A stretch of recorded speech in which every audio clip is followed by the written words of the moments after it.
That honestly was really surprising to find in the research. Hmm. If you're going through a serious illness, like cancer, spiritual care, chaplaincy, it's considered a core part of good palliative care. It's vital for coping. That's the standard model, yes. But what the sources showed was this really striking, really consistent pattern. A gap. A huge gap. There's this significant and, growing group of patients that just doesn't engage with these services. We're talking about people from Dharmic traditions, so Hinduism, Buddhism, Jainism, and Sikhism. And just to put this in perspective, this is not some tiny demographic. I mean, globally, we're talking about, what, a quarter of the world's population? Around 25%, yeah. Yeah. 15% Hindu, about 7% Buddhist. So it's massive. And it's a rapidly growing issue right here in the United States. This population is projected to grow pretty significantly, from around 5% in 2010 to maybe 8% by 2050. So this isn't just an interesting cultural footnote. This is actually central to the future of providing quality, equitable care. Exactly. This gets right to the heart of it. Okay, so that's our mission for this deep dive, to unpack the 6 main reasons this is happening.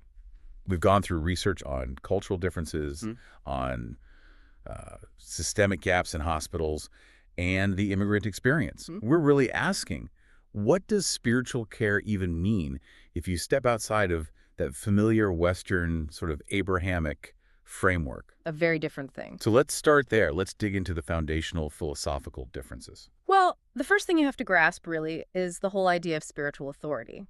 In a Western hospital, a chaplain is a recognized role, right? An institutional figure. They're trained, sometimes ordained, and they're the designated spiritual person. Right, the go-to person. But in many Dharmic traditions, spirituality itself is. It's just much more personal. It's often completely detached from any kind of single institutional clergy. Which brings us to reason 1. Reason 1, a totally different cultural understanding of where you get spiritual support.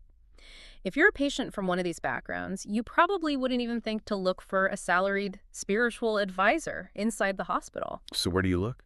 You look inward to things like meditation or chanting, or you look outward, but to people you already have a deep, trusted relationship with. Like a community leader, a guru. Or, and this is very common, just a respected family elder. It's not this formal institutional role. So a hospital chaplain shows up, and to the patient, this is just a completely unfamiliar job title. It doesn't fit into their spiritual landscape. Yeah. They might even see the role as, fundamentally Christian. Yes, exactly.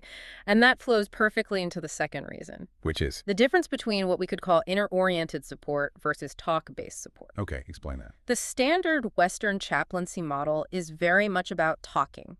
It's relational. You externalize your feelings. You process grief or fear out loud with another person. But from a Dharmic perspective, that whole process might seem unnecessary, or maybe even, counterproductive. It can, because the spiritual journey is so often seen as fundamentally inward-facing. The philosophy itself becomes the support system. Right, so the patient already has the tools. They already have the tools. Think about something like karma theory. It provides a complete framework for understanding why you're suffering. That, combined with cultivating a sense of acceptance or detachment, that's the spiritual work right there. Let's stay on that for a second, because this is so important. If your framework says suffering is a natural result of past actions, that's karma, then a diagnosis isn't just some random tragedy. It actually has meaning. Precisely. It provides a kind of intellectual and spiritual resolution. It's not just, simple fatalism. It's an active way of understanding your place in the universe. Why would you need an external person to help you process something when your own belief system has already given you a profound, all-encompassing explanation for it? There was that anecdote in the source material that just illustrates this perfectly. Oh, yeah. A Hindu patient gets a really difficult diagnosis, and they find complete comfort in saying, "This is my karma." That's it. Full stop. And that one statement, it does everything. It acknowledges the suffering, it puts it in a context that makes sense, and it basically removes any perceived need for more, therapeutic intervention from the hospital staff. Yes. The patient feels spiritually resolved. It creates this profound self-sufficiency that, frankly, our healthcare systems are just not set up to recognize. Okay, so this is where it gets really interesting for me, because it's not just about these cultural differences. The system itself is actively creating barriers. Absolutely. The system is a huge part of the problem. Which brings us right to reason 3. what the research calls faith discordance. A mismatch. A major mismatch. I mean, the intentions are good, but the reality is that the vast majority of chaplains in the U.S. are trained in Christian traditions. They operate from a Western cultural viewpoint. And even if they have interfaith training, that can sometimes be pretty superficial, right? It might not get into the deep differences between, say, Sikhism and a specific school of Tibetan Buddhism. Exactly. They often just don't have that deep, specific vocabulary or understanding of ritual that you need to build real trust. And that vocabulary gap is huge. I mean, if a patient is trying to talk about something as central as samsara, the cycle of life and death, or moksha, which is liberation from that cycle, Right. and the chaplain doesn't understand those core concepts, well, the conversation just stops, doesn't it? The patient's going to feel, I'd imagine, spiritually unsafe. It's safer to say nothing at all than to risk having your deepest beliefs misunderstood. And this all feeds directly into reason 4, which is much more of a practical systemic failure. What's that? Just a basic lack of awareness and access. Plain and simple. Many Dharmic patients and their families, they just don't even know that chaplaincy services exist for everyone. They assume it's for end-of-life care, Or that it's just for Christians. And you can't really blame them. If the hospital isn't proactively offering culturally tuned spiritual care, if the signage and brochures only have Western symbols, and the service is basically invisible to them. it's invisible. The hospital is sitting back, waiting for a request to come in, instead of actively creating culturally safe options. And the patient, who might already be dealing with language barriers or just feeling like an outsider, is not going to go searching for a service they already suspect won't get them. That makes so much sense. You combine that internal spiritual framework we talked about with a system that's essentially invisible, of course you're going to have underutilization. And then, stepping outside the institution for a moment, we have to look at the philosophy around suffering itself. This is reason 5. The idea of accepting or being silent about suffering. Yes. We touched on it with karma, but it goes deeper. The focus on acceptance, on detachment, it can actively discourage the kind of emotional, help-seeking behavior that Western therapy is built on. So suffering isn't just a negative thing to be fixed. For some, it's not. It can be internalized as an opportunity for spiritual purification, almost like an ascetic practice.